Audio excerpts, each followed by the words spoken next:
अस्सलाम वालेकुम वरहमतुल्लाहि वबरकातुहू। तो स्टूडेंट हम जो यहाँ पे काम करने लगे हैं वो है एरिया ऑफ ट्राइंगल। अब area of triangle C plus plus में इसका किस तरीके से हम कोड बनाते हैं या कैसे लिखते हैं, बैक साइड पे क्या लिखा होता है, तो आप वैल्यूज़ पुट करते हैं बेस और हाइट वगैरह की, तो उसकी कोड बन जाता है। वैसे तो आप जानते हैं एरिया ऑफ ट्राइंगल में तीन चीज़ें होती हैं। एक उसकी उसका बेस होता है, एक उसका उसकी जो है हम हाइपोटेन्यूज है, और एक परपेंडिकुलर है।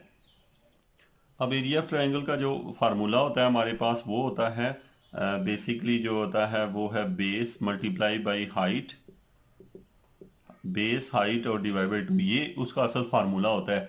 अब हमें फार्मूला पहले से पता होगा। अब अक्सर ये होता है कि बिल्कुल आप मुख्तलिफ किस्म जैसे कैलकुलेटर लें और वो कहे कि कैलकुलेटर जो है एरिया ऑफ ट्राइंगल फाइंड कर लेता है, तो वो कौन सी कीमतें आप पुट करेंगे, यानी बेस और हाइट की वैल्यू देके वो खुद कैलकुलेट कर लेगा।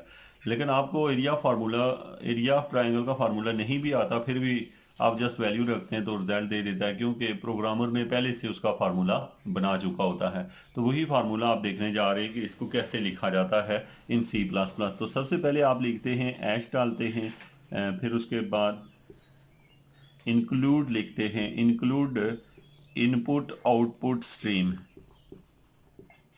ये डालने के बाद फिर आप यहाँ लिख देते हैं using name space, name space S T D, ये लिख लिया जाता है। और उसके बाद आई एन टी आपको पता है, और साथ में हम लिखते हैं main, I N T main. और आई एन टी मेन जो है ना, ये हमने लिख लिया। और उसके बाद हम यहाँ पे लिख लेते हैं फ्लाट। और फ्लाट आपने यहाँ पे फ्लाट का वर्ड यूज़ किया, यहाँ पे एक और वर्ड आप यूज़ कर सकते हैं। यहाँ पे हम बात कर सकते हैं नंबर्स को in term of real number में भी हम बात कर सकते हैं, सॉरी इंटीजर में भी लिख सकते हैं। फ्लाट लिखा और आगे हम लिखेंगे हाइट, जो कि हमें उसकी चाहिए होगी, और जो भी रिक्वायर्ड होती हैं चीज़ें बेस, ये तीन दो चीज़ें हमें चाहिए होंगी। और फिर उसके बाद हमें उसका एरिया चाहिए होगा, फ्लाट एरिया, यानी कि हमने लिख दिया। ये जो सेंटेंस है ये एरिया में अगर यहाँ भी लिखता कॉमा डाल के तो वो भी ठीक था, इसके आगे भी सेमीकोलन डाल लिए तो हमने लिख दिया फ्लाट में हाइट और बेस, यानी कि हाइट जो है आपकी दो हुई, चार हुई, दो 2.5 हुई, जो भी हुई, बेस भी इसी तरह से कुछ भी हुआ तो वो इस एरिया में आ जाएगा। तो फिर उसके बाद हम लिखेंगे यहाँ पे सी आउट, और फिर आप ये दो ब्रैकेट्स डालेंगे और साथ में लिख देंगे इंटर। अब आप कीमतें पुट करेंगे इनकी, दी हाइट ऑफ, आगे इसी लाइन को आगे कंटिन्यू करेंगे, ट्राइंगल, ट्राइंगल। और ये लिखने के बाद आपने यहाँ सेमीकोलन डालने हैं, और आप अपने कीमत यहाँ पे लिख लेंगे और ये बंद कर लें, और लाइन को यहाँ ख़त्म करना है। आपने लिखना है एंड, एंड एल, यानी कि ये जो लाइन मैंने लिखी है शायद आपको नज़र नहीं आ रही, मैं नीचे लिख देता हूँ। लिखनी आपने इसी के आगे, कॉमे के आगे एंड एल लिखना है।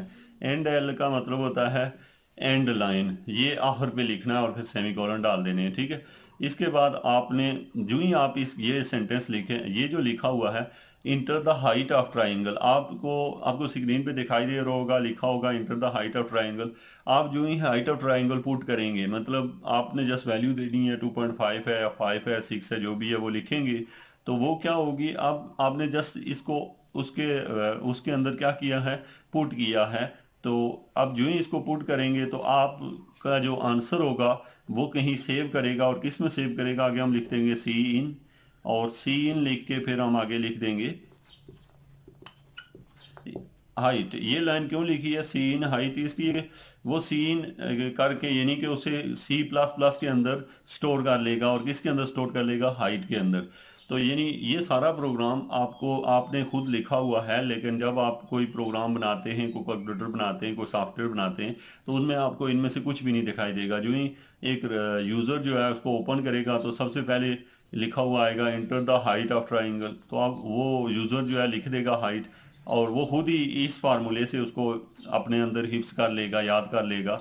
जब ये उसको याद हो जाएगा तो फिर आपको पता है कि हाँ इंट आगे हमने लिखना है, चूँकि हमें दो चीज़ें देनी हैं। अब हम लिखेंगे सी आउट, इस तरह ये डालेंगे, लिखेंगे इंटर दी हाइट की जगह आप लिखेंगे बेस ऑफ ट्राइंगल, तो फिर यहाँ पे लिख देंगे सी इन और यहाँ पे बेस और ये सेमीकोलन डालेंगे। तो फिर क्या करेगा, जो बेस होगी, जो यहाँ पे जो बेस की वैल्यू यूज़र देगा वो भी याद कर लेगा। जो ही वो याद कर लेगा तो वो बेस के अंदर सेव हो जाएगी। अब हमें पता है कि दोनों चीज़ें हमने लिख ली हैं। मीन इस लाइन के बाद अगली लाइन मैंने आपको बताई है, उसके अगली लाइन यानी कि बेस के लिए ये दोनों लाइनें आपने लिख ली हैं। अच्छा, जब ये लाइनें लिख लेंगे तो असल हमारा जो पर्पज़ है वो है एरिया फाइंड करना।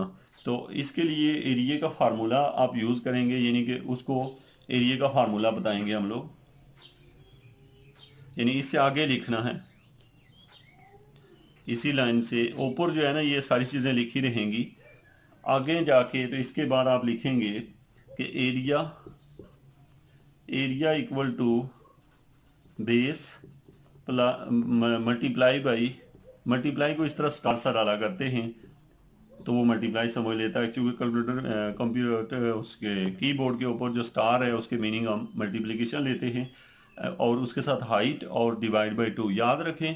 बेस और हाइट के स्पेलिंग वही लिखिएगा जो ऊपर आपने लिखे हों। अगर स्पेलिंग मिस्टेक होगी तो ऊपर भी आनी चाहिए या फिर नीचे नहीं आनी चाहिए, तो तभी एरिया। तो ये जस्ट एक फार्मूला है।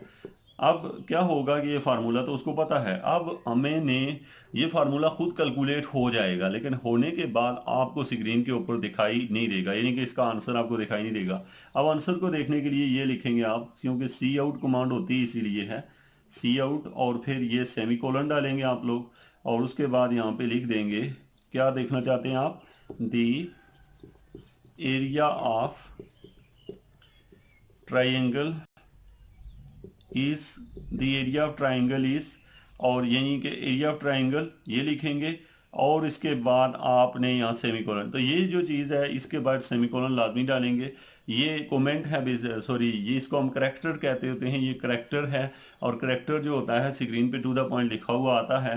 अब ये चीज़ लिखी हुई आएगी और उसके आगे ये आपने डाला और साथ में लिख दिया, यहाँ पे वर्ड यूज़ करेंगे एरिया। क्या यूज़ करेंगे, एरिया का वर्ड यूज़ करेंगे। और यहाँ पे एरिया याद रखें, एरिया वही लिखना है जो अगर बड़े स्पेलिंग लें बड़े लिखे, छोटे हैं छोटे में लिखे, अमूमन हम छोटे में लिखते होते हैं। तो ये हमने एरिया यहाँ पे लिखा एंड पे। तो ये इसका मतलब है ये आपको अब स्क्रीन पे दिखाई देगा और लास्ट पे आप लिख देते होते हैं रिटर्न रिटर्न रिटर्न ज़ीरो, ये लिख देंगे और वहाँ पे जाके ब्रैकेट को क्लोज कर देंगे। तो ये था स्टूडेंट हमारा जो प्रोग्राम है, यानी कि हमसे कहा जाए कि एरिया ऑफ ट्राइंगल के लिए सी प्लस प्लस के ऊपर प्रोग्रामिंग करें, तो आप लोग इस तरीके से उसकी प्रोग्रामिंग करते हैं। तो ये जो है आपने देखा है इसका प्रोग्रामिंग कैसे की जाती है सी प्लस प्लस के अंदर। अब हम जो है नेक्स्ट जो है आपको जो यानी सी प्लस प्लस के अंदर आपने एरिया ट्राइंगल तो निकाल लिया, तो इसके साथ साथ हम किसी और जी टॉपिक के साथ, जैसे कि एरिया ऑफ ट्रायंगल के साथ डिफरेंट टॉपिक कोई भी आपसे पूछा जाए और आपसे कहा जाए कि उसके बारे में सी प्लस प्लस के अंदर प्रोग्रामिंग लिखें, तो आपने बस ये है कि कुछ लाइनें जो होती हैं, जिस तरह आप एक लेटर लिखा करते थे तो लेटर का जो ऊपर टॉप वाला हिस्सा और बॉटम वाला तकरीबन मैच होता था, सिर्फ बॉडी को चेंज करते थे। To the point C plus plus programming का जो सबसे पहले जो फ्रेम होता है उसकी समझ हो और उसके बाद आप उसके बॉर्डर को बेशक चेंज करें। Thank you very much.